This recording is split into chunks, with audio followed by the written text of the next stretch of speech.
नमस्कार शेतकरी बांधवांनो, मी एक तूर लागवड करणारा शेतकरी आहे.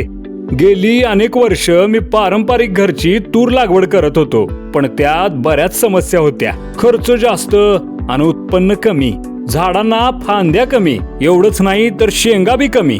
गेल्या वर्षी मी पहिल्यांदाच यशोदा सीड्सची YPH 1664 ही पांढरी तूर लागवड केली. खरं सांगतो, पहिल्यांदा बियाणाची किंमत थोडी जास्तच वाटली, पण नंतर जेव्हा उत्पादन हातात आलं तेव्हा वाटलं, अरे ही तर माझ्या पैशांची खरी किंमत आहे. YPH 1664 या तुरीच्या जातीबद्दल थोडक्यात सांगतो. YPH 1664 सीड एज टेक्नॉलॉजी पासून निर्मित झाले असल्यामुळे YPH 1664 तुरीचे बियाणे पेरल्यावर लगेचच फरक लक्षात येतो. झाडं भरदार, मजबूत व उंचसर होतात. फांद्या भरपूर फुलं आणि शेंगाही दाट लागतात.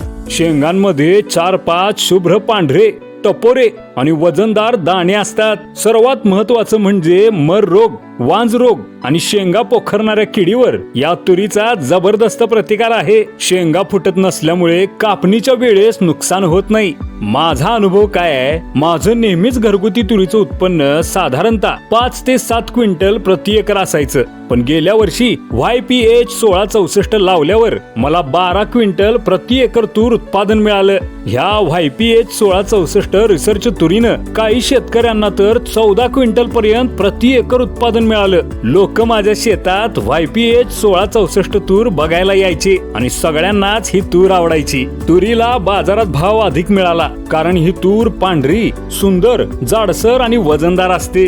दाणे एकसारखे आणि शुभ्र असल्यामुळं व्यापारी भाव इतर तुरीपेक्षा 200 ते 300 रुपये जास्त देतात. या तुरीच्या पांढऱ्या शुभ्र दाण्यामुळे तुरीला बाजारात चांगली मागणी आहे. माझा सल्ला आहे तूर लागवड करणाऱ्या शेतकऱ्यांसाठी. शेतकरी बांधवांनो, पारंपरिक तुरीपेक्षा YPH 1664 ही जात खूपच फायदेशीर आहे. बियाणाची किंमत जरी थोडी जास्त असली तरी उत्पादन आणि दर्जा पाहता ती फारच कमी वाटते. यंदा मी स्वतः 5 एकरात YPH 1664 रिसर्च तूर लावणार आहे आणि अनेक शेतकऱ्यांना हेच सुचवत आहे. तुम्हीही यंदा YPH 1664 रिसर्च तूरच लावा आणि भरघोस उत्पन्न मिळवा.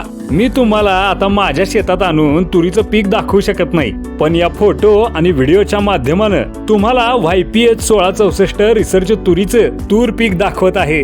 या व्हिडिओतले सर्व फोटो माझ्या शेतातले आहेत. एकदा बघा आणि स्वतः निर्णय घ्या. मनापासून धन्यवाद. तुमचा शेतकरी बंधू.